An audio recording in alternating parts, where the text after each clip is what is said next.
Start करेंगे class. Good morning बेटा, good morning Mohini, Kavya, सारे बच्चों को गुड मॉर्निंग। देखो अब हम क्लास स्टार्ट करने वाले हैं, ध्यान देना आप सब लोग बोर्ड पे।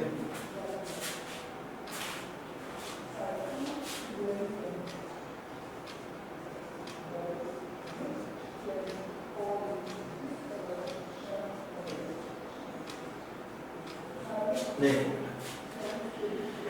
ये है हमारे पास नेक्स्ट टॉपिक, ठीक है। हमने जीरोस वगैरह के बारे में काफी डिस्कस किया था। फिर भी किसी बच्चे को कोई डाउट हो तो अपना डाउट लिख के भेज देना, हम उसका डाउट क्लियर कर देंगे। अभी हम अपने अगले टॉपिक की तरफ बढ़ रहे हैं, रिमाइंडर थ्योरम। ध्यान से समझना है बेटा इसको। रिमाइंडर थ्योरम क्या होती है, यहाँ हम अलजेब्रिक पार्ट को डिवाइड करना भी सीखेंगे कि कोई अलजेब्रिक पोर्शन है, उस एक अलजेब्रिक एक्सप्रेशन को हम दूसरे अलजेब्रिक एक्सप्रेशन से कैसे डिवाइड करते हैं, ये सब चीजें हम सीखेंगे। इसलिए जब मैं बोर्ड पे समझाऊं सभी बच्चों का ध्यान इधर होना चाहिए। सभी बच्चे लाइव आ जाएं, सभी बच्चे फटाफट वीडियो को ऑन कर लें और मैं क्लास स्टार्ट करने जा रहा हूँ। बीच बीच में आपको नहीं बोलूंगा, ठीक है बेटा, जल्दी से फटाफट आ जाए। अब हम क्लास स्टार्ट करने जा रहे हैं। अब हम रिमाइंडर थ्योरम के बारे में पढ़ेंगे। देखो ध्यान से, रिमाइंडर थ्योरम क्या होती है। जैसे आपने डिवाइड करना सीखा होगा, डिवाइड के अंदर मान लो कुछ नंबर होते हैं, उसमें आप किसी नंबर को किसी दूसरे नंबर से डिवाइड करते हो, किसी एक नंबर को किसी दूसरे नंबर से डिवाइड करते हैं। जब हम किसी एक नंबर को किसी दूसरे नंबर से डिवाइड करेंगे तो उस केस के अंदर कुछ टाइम तो वो डिवाइड जाएगा, मतलब कितने टाइम वो डिवाइड जाएगा, फिर उसके बाद लास्ट में कुछ रिमाइंडर बचेगा। तो इस पूरी प्रोसेस को ही हम रिमाइंडर थ्योरम के अकॉर्डिंग समझते हैं। बेटा ध्यान से देखना, इसमें मान लो कि हमने एक नंबर लिया 49, एक नंबर ले लिया 49। ध्यान देना, ये बेसिक चीज है, सबको आता है ये, लेकिन हम इसी को यूज करके बढ़ेंगे रिमाइंडर थ्योरम की तरफ। तो ये समझ में आ गया आपको। इसमें समझने का वैसे कुछ है नहीं कि अगर 49 को मैंने डिवाइड कर दिया 8 से, मान लो 7 6, किसी से कर, चलो 5 से ही कर लेते हैं। अगर 49 को मैंने 5 से डिवाइड कर लिया, कितने टाइम डिवाइड जाएगा? ये डिवाइड गया आपका 9 टाइम, 45, ये बच गया 4। ये सबको आता है, ये सब बच्चों को आता है, सबको आता है। अब मैं आपको ये सिखाने वाला नहीं हूं, मैं इसको यूज करके रिमाइंडर थ्योरम की तरफ बढ़ने वाला हूं।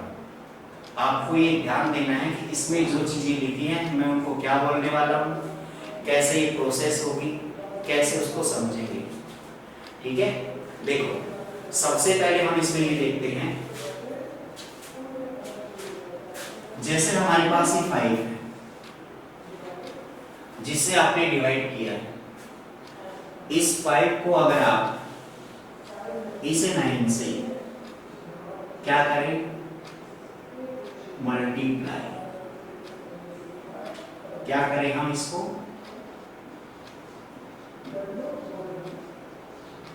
मल्टीप्लाई। 5 को अगर हम 9 से क्या करते हैं, मल्टीप्लाई, फिर इसके बाद जो भी आएगा यहाँ पे 5 मल्टीप्लाई 9 जो भी आएगा उसमें हम करते हैं 4 को ऐड। इस 4 को क्या करेंगे, ऐड करेंगे। यहां से ऐड करने के बाद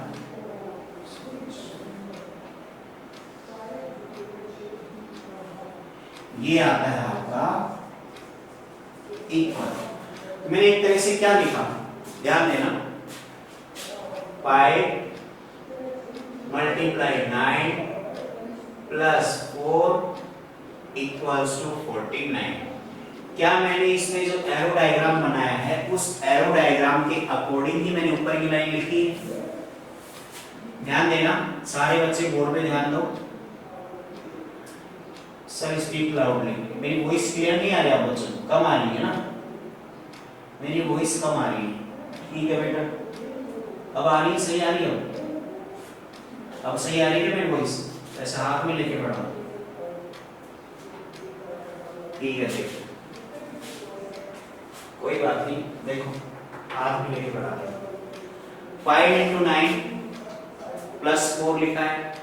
देखो इसमें हमने क्या किया, हमने 49 को डिवाइड किया किससे? 5 से। कितने टाइम डिवाइड को? 9 टाइम। 9 टाइम डिवाइड होने के बाद हमारे पास 4 बच गया। इन सब चीजों को हम एक एरो डायग्राम के अकॉर्डिंग समझें तो 5 को अगर हम 9 से मल्टीप्लाई करते हैं, 9 में अगर हम 4 ऐड करते हैं तो रिजल्ट आता है इसके इक्वल आएगा 49 के। तो हम एक तरह से ये बोल सकते हैं 5 मल्टीप्लाई 9 प्लस 4 इक्वल्स टू 49। इसका मतलब इसमें जो होता है इसको बोलते हैं हम डिवीजन, इसको हम बोलते हैं डिवीजन। ये होता है आपका डिविडेंड, ये होता है आपका क्वोशिएंट, और लास्ट में जो आता है ये होता है आपका रिमाइंडर। मैंने एक तो ये बनाया है और एक ये बनाया है। यहां तो आपको समझ में आ रहा होगा 5 मल्टीप्लाई 9 45 हो गया, इसमें 4 ऐड करेंगे तो 49 आ जाएगा। ऐसा आ रहा है समझ में कुछ? इसी के अकॉर्डिंग हमने इनको नाम दे दिए कि जहां 5 लिखा है 5 की जगह लिख दिया मैंने डिवीजन, जिससे डिवाइड करते हैं उसको क्या बोलते हैं? डिवीजन। फिर उसके बाद जिसमें डिवाइड करते हैं उसको बोलते हैं डिविडेंड, डिविडेंड लिख दिया मैंने। जितने टाइम डिवाइड होता है उसको बोलते हैं क्वोशिएंट, इसको क्वोशिएंट लिख दिया। लास्ट में नीचे जो रिमाइंडर बचता है उसको रिमाइंडर बोलते हैं, वो रिमाइंडर लिख दिया। अब यहां से हमें समझना क्या है? समझना ये है कि जो इक्वेशन हमने ऊपर लिखी है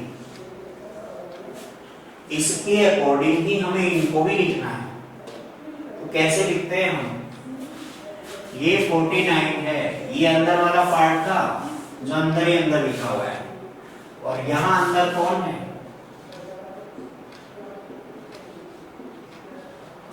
डिविडेंड। कितना आया समझ में? अंदर कौन है? डिविडेंड। डिविडेंड किसके इक्वल है? 5 multiply 9। It means 5 multiply 9 division multiply quotient, यही है।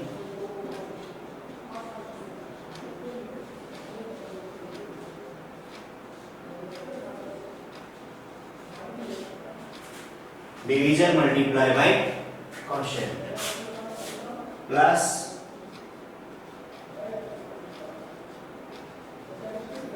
रिमाइंडर। ये आपके पास आया कि नहीं आया समझ में? ये हम एक बेसिक जो डिवाइड होता है उस डिवाइड को जो पार्ट होते हैं उनको क्या क्या बोलते हैं, उनको बोलने के बाद जो इक्वेशन बनती है उसके बारे में लिखा हुआ है। आपको एक तरह से ये इक्वेशन याद होनी चाहिए। ये आप नोट करना चाहो तो नोट कर लो फटाफट। फिर हम आगे बढ़ते हैं डिवाइड की तरफ। फिर डिवाइड करना सीखेंगे, डिवाइड कैसे करते हैं।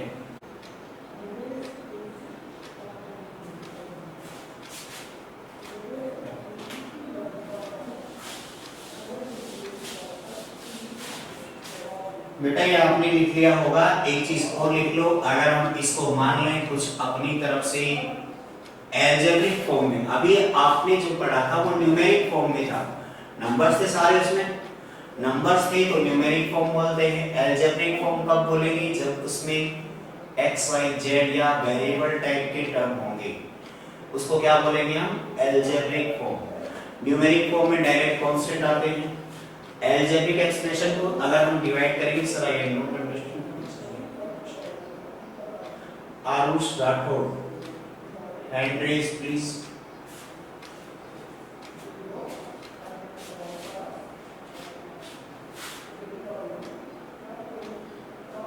बेटा अभी आगे आएंगे, इसमें वो करेंगे, अभी स्टार्ट किया, खत्म नहीं, चलेंगे खूब सारा।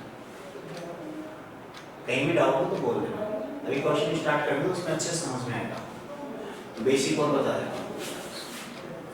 अगर हम डिवीजन को नाम दे px या gx बोल दो, कुछ भी बोल दो,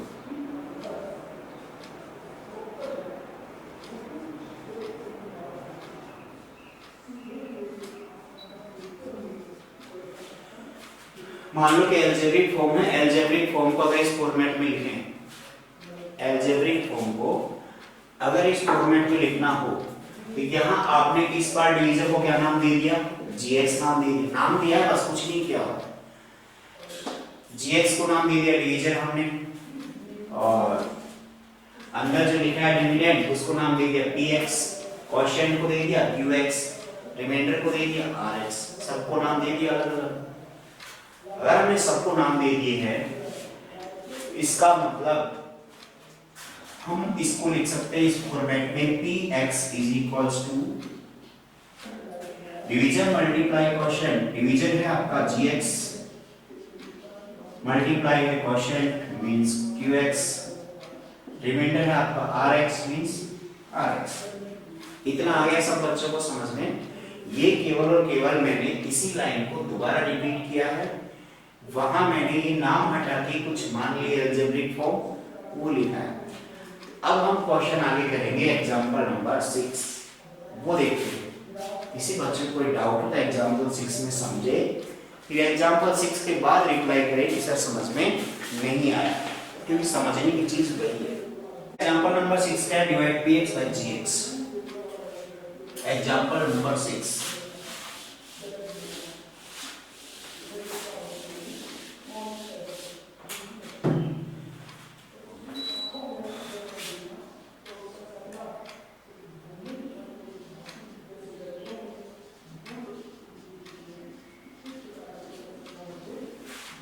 एग्जाम्पल नंबर 6 में बोला आपसे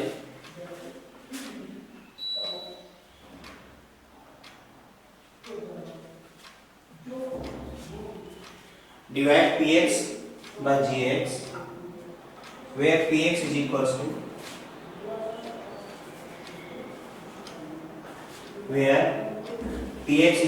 to x plus 3x square plus 1।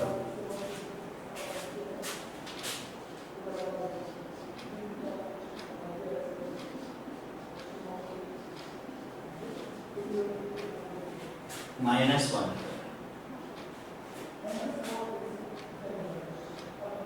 And gx हमें गिवन है इसमें 1 प्लस x। ये हमारा क्वेश्चन है, ध्यान से समझना। इसमें किसी बच्चे को कोई डाउट हो समझने के बाद तो रिप्लाई करना, नोट अंडरस्टैंड आगे खींचना, वीडियो नॉट क्लियर। बेटा वीडियो क्लियर आ रही है सब बच्चों को? किसी और को दिक्कत है? और किसी बच्चे को दिक्कत नहीं है वीडियो में? सबको सही आ रही है? ठीक है बेटा, दिक्कत नहीं है। तो अब इस क्वेश्चन को ध्यान से समझना, बीच में बिल्कुल भी डिस्टर्ब मत होना कि बीच में आप कमांड कहीं और डाइवर्ट हो जाए, क्योंकि जो स्टेप्स इसमें यूज करेंगे वो आपको कंफर्म होनी चाहिए, हर क्वेश्चन में लगभग यूज करनी है। बीच में स्किप किया तो दिक्कत हो जाएगी आपको। देखो डिवाइड करने से पहले ध्यान देना, अब सब बच्चों का ध्यान बोर्ड पे होना चाहिए। जब हम एक अलजेब्रिक एक्सप्रेशन को, इसमें क्या बोला है, divide px by gx, px को डिवाइड करना है gx से, तो gx से डिवाइड करेंगे, px को डिवाइड करेंगे तो px तो अंदर रहेगा और gx बाहर रहेगा। इसका मतलब देखो, सबसे पहले अलजेब्रिक फॉर्म में आपको ये कंफर्म करना है कि जो अलजेब्रिक फॉर्म है इसमें जो वेरिएबल की पावर है वो एक डिसेंडिंग ऑर्डर में हो। ध्यान से सुनो, वापस बोल रहा हूं, वेरिएबल वाले जितने भी टर्म हैं उनकी पावर डिसेंडिंग ऑर्डर में हो, ऐसा हम पहले ही कंफर्म करेंगे डिवाइड से पहले। सब बच्चे ध्यान से सुनना, और दूसरा बच्चा जो भी है जहां भी है ध्यान से सुनना मेरी बात। अगर आपको ये बात याद नहीं रहती है फिर कहोगे समझ में नहीं आया, एक बार अच्छे से सुनना मेरी बात। दोबारा बोल रहा हूं, हम सबसे पहले ये इसमें कंफर्म करेंगे कि जो px वाला टर्म है या gx वाला टर्म है, जो भी टर्म है उसे टर्म के अंदर हाईएस्ट पावर पहले, फिर उससे कम और फिर उससे कम, ऐसे इसको एक डिसेंडिंग ऑर्डर में अरेंज करेंगे। x की हाईएस्ट पावर पहले, फिर उससे कम, फिर उससे कम, फिर उससे कम, ऐसे इसको अरेंज करेंगे। इतना सही बच्चों कंफर्म है? जब हम px को अरेंज कर लेंगे तो gx को भी हमें उसी फॉर्मेट में अरेंज करना है। वेरिएबल की हाईएस्ट पावर सबसे पहले, फिर उससे कम और सबके लास्ट में आएगा कांस्टेंट। इतना सब बच्चों को कंफर्म है। अब हम सीखते हैं आगे डिवाइड करना। जब हम डिवाइड सीखेंगे तो आप ध्यान देना इसमें, px को हमें gx से डिवाइड करना है, तो px वाला पार्ट लिखा जाएगा अंदर की तरफ, px वाला पार्ट लिखा जाएगा अंदर की तरफ। तो px है आपका 3x square plus x minus 1, ये हो गया px। अगर हम बात करते हैं इसमें gx की, जिससे डिवाइड करने वाले हैं, तो आपका gx क्या है? gx है हमारे पास x प्लस 1। ये वही यूज करने जो आपने अरेंज करके लिखे हैं, इसमें कंफ्यूज मत होना, ये चीजें वही हैं, हमने केवल थोड़ा सा उसको रीअरेंज किया है और कुछ नहीं है। ठीक है बेटा, अब हमने gx और px दोनों ही लिख लिए, दोनों लिख लिए। अब डिवाइड करना सीखते हैं। बोर्ड पे ध्यान दो, बोर्ड पे ऊपर मत देखो, बोर्ड पे ध्यान दो। अब हम इसमें डिवाइड करना सीखेंगे। सबसे पहली कंडीशन क्या है? इसमें जो फर्स्ट वाला पार्ट है,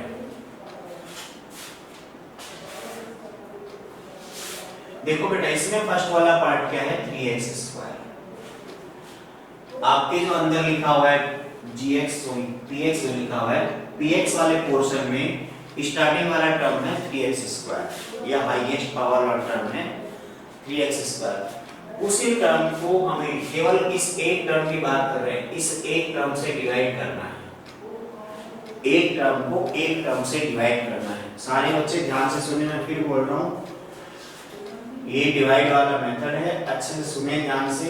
किसी बच्चे को अगर समझ में नहीं आए, कुछ स्किप हो जाए, तो वीडियो वापस देखनी है आपको, कंफर्म डिवाइड सीखना ही सीखना है।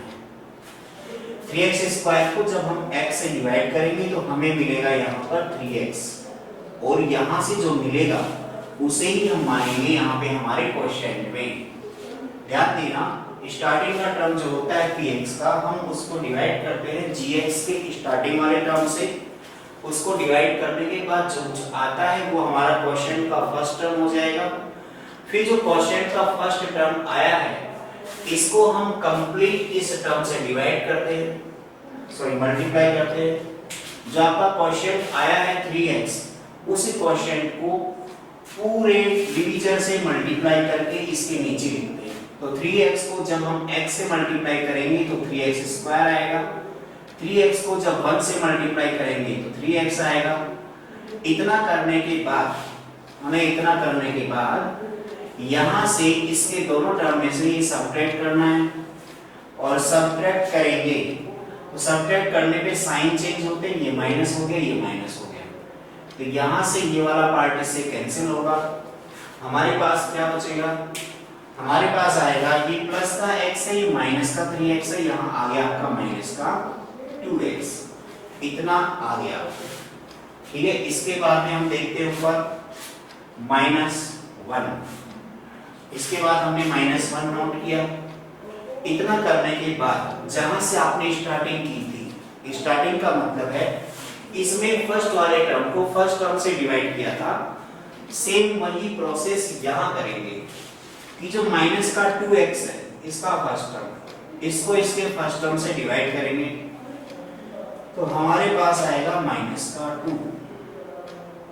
ये मैंने दोनों डिवाइड अलग अलग कर दिए। फिर क्या आएगा? -2। तो -2 आएगा, तो ये हमारा चला जाएगा क्वोशिएंट के अंदर, तो ये आ गया -2 क्वोशिएंट। अब जो नया क्वोशिएंट आपका आया है -2, इस नए वाले क्वोशिएंट को केवल इस नए वाले क्वोशिएंट को हमें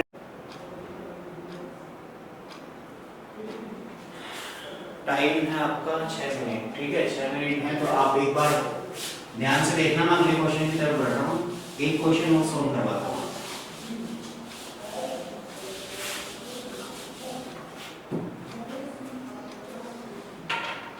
देखो बेटा, अगला क्वेश्चन एक एग्जांपल और कर लेते हैं। एग्जांपल नंबर 6 हो गया, हम 7 कर। हमें 3x की पावर 4 -4x³ -3x -1, इसको हमें डिवाइड करना है x -1 से। ध्यान देना बेटा, इस क्वेश्चन को समझना अच्छे से। मैंने ये क्वेश्चन डायरेक्ट लिख दिया है। डायरेक्ट लिखने का मतलब ये है क्योंकि इसमें अरेंज करने वाला पार्ट हमने हटा दिया। क्यों? डायरेक्ट दिया हुआ है, अरेंज किया हुआ है पहले से, कोई पावर ऐसे अरेंज मिस अरेंज नहीं कर रखी, इसलिए कि छोटी पावर पहले दे दी, बड़ी बाद में, सारी पावर सिस्टमेटिक है इसमें पहले से। तो आप ध्यान देना फटाफट, मैं समझा रहा हूँ। YouTube पे कैसे देखिए बेटा, YouTube पे नहीं मिला आज तक, कितने 10 दिन हो गए पढ़ते हो आपको। YouTube पे राष्ट्रीय स्कूल का नाम से चैनल है, ये चैनल ढूंढना, 600-700 के आसपास सब्सक्राइबर है, वो वाला चैनल है। वहाँ जैसे ही खोलोगे मिल जाएंगे स्कूल के ऐड। फिर भी नहीं आता तो आप WhatsApp पे लिंक भिजवा देंगे बस। देखो सबसे पहले हम क्या करेंगे, इसके फर्स्ट पार्ट को, इसका फर्स्ट पार्ट कौन सा है, 3x की पावर 4। इसके फर्स्ट टर्म को इसके फर्स्ट टर्म से डिवाइड करना है, हमारे पास क्या आएगा 3x3। ध्यान से समझना, फर्स्ट पार्ट आया समझ में आपको। इसके फर्स्ट टर्म को इसके फर्स्ट टर्म से डिवाइड करना है, डिवाइड करने के बाद आ गया 3x2। अगर ये भी नहीं आता है तो आप मैसेज कर देना, मैं इस चीज के बारे में भी आगे डिटेल से एक्सप्लेन करेंगे अपने क्लास में, ठीक है बेटा। यहाँ से हमें मिल गया 3x3, जो यहाँ से आपको फर्स्ट क्वोशिएंट मिला है, इस फर्स्ट क्वोशिएंट को पूरे डिवीजन से मल्टीप्लाई करके इसके नीचे लिखते हैं। तो 3x³ को जब x से मल्टीप्लाई करेंगे 3x की पावर 4 मिलेगा हमें, और जब हम 3x³ को मल्टीप्लाई करेंगे 1 से तो -3x³ मिलेगा। यहाँ तक आप लोगों को समझ में आया होगा। इसके बाद में हमें क्या मिलेगा वो देखते हैं। इसके बाद हम इसमें सबट्रैक्ट करेंगे तो साइन चेंज होंगे, तो फर्स्ट वाला पार्ट तो कैंसिल हो गया इससे। फिर सेकंड वाले पार्ट में आपके पास बच गया -4x³ और प्लस का 3x³। ध्यान रखना, लाइक टर्म ही ऐड और सबट्रैक्ट होते हैं। लाइक टर्म मींस जिनकी पावर सेम है वही, जिनकी पावर डिफरेंट है वो ना तो ऐड होते हैं ना ही सबट्रैक्ट होते हैं, सारे सेपरेट रहेंगे। तो यहाँ से 4x³ और प्लस 3x³, इसको अगर सोल्व करेंगे तो माइनस का x³ आएगा। यहाँ से हमने माइनस का 3x नोट कर लिया। नोट करने के बाद ध्यान रखना, इसमें एक स्क्वायर वाला टर्म गायब है, गायब है तो छोड़ दो, हमें कुछ नहीं करना, आगे आएगा तो देख लेंगे उसको। अभी क्या करना है हमें, जो पार्ट है इसका फर्स्ट वाला टर्म -x³ है, इस -x³ को इसके फर्स्ट वाले टर्म से डिवाइड करना है, तो माइनस का x² आएगा। माइनस का x² आया, इससे आगे वाला पार्ट है माइनस का x²। इस माइनस के x² को हम इससे मल्टीप्लाई करके यहाँ नीचे लिखेंगे, तो -x² को इससे मल्टीप्लाई करेंगे तो माइनस का x³ आएगा, और फिर आपके पास आएगा प्लस x²। ध्यान देना, जब यहाँ आप सबट्रैक्ट करोगे तो साइन चेंज होंगे, लेकिन साइन चेंज होंगे उस केस में, ये तो लाइक टर्म है दोनों, तो ये तो कैंसिल हो जाएंगे, लेकिन ये दोनों अनलाइक टर्म। अनलाइक टर्म मतलब क्या होता है, डिफरेंट पावर वाले टर्म।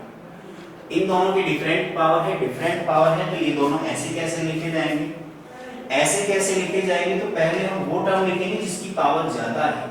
ज्यादा पावर वाला है -x² और कम पावर वाला है माइनस का 3x। इतना ही काफी है। अब हम इसमें वापस डिवाइड करते हैं, वापस डिवाइड करेंगे तो इसका फर्स्ट वाला पार्ट है माइनस का x², इसको डिवाइड करेंगे x, तो हमारे पास मिलेगा माइनस का x।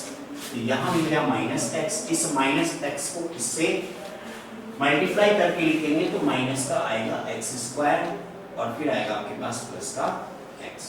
बेटा यहाँ से साइन चेंज करेंगे तो ये साइन चेंज होंगे, ये कट गए दोनों, यहाँ से बच गया माइनस का 4x, यहाँ से नोट करेंगे -1, फिर हम -4x को वापस डिवाइड करेंगे, तो जब -4x को हम x से डिवाइड करेंगे उसके फर्स्ट पार्ट से, उधर केवल फर्स्ट पार्ट ही यूज करते रहना है, तो उस फर्स्ट पार्ट से डिवाइड करेंगे तो -4 आएगा, तो यहाँ लिख लेंगे -4। इस -4 को इस पूरे पार्ट से मल्टीप्लाई करके इसके नीचे लिखना है। यहाँ तक दिख रहा होगा आप लोगों को, अगर नहीं दिख रहा है मैं यहाँ लिख देता हूँ -4x -1, -4 को उससे मल्टीप्लाई करेंगे तो माइनस का 4x आएगा, प्लस का 4 आएगा। साइन चेंज करेंगे, प्लस माइनस, ये कट गया, ये आ गया माइनस का 5, तो ये हमारा आंसर आ जाएगा। बेटा इसको वापस देखना, नोट कर लो, टाइम कम है, अगर नोट नहीं कर पाते हो तो YouTube पे स्कूल के नाम से चैनल है, वहाँ सर्च कर लेना, पूरी क्लास आपको वहाँ मिल जाएगी और इसको वापस देखना आपको सारे बच्चे। आज के लिए इतना ही काफी था। अभी क्लास आपकी ऑफ होने वाली है, तो किसी बच्चे को कोई किसी प्रकार की प्रॉब्लम हो, कोई दुख हो तो बता देना मैसेज करके। आज तक हम इतना ही पढ़ेंगे।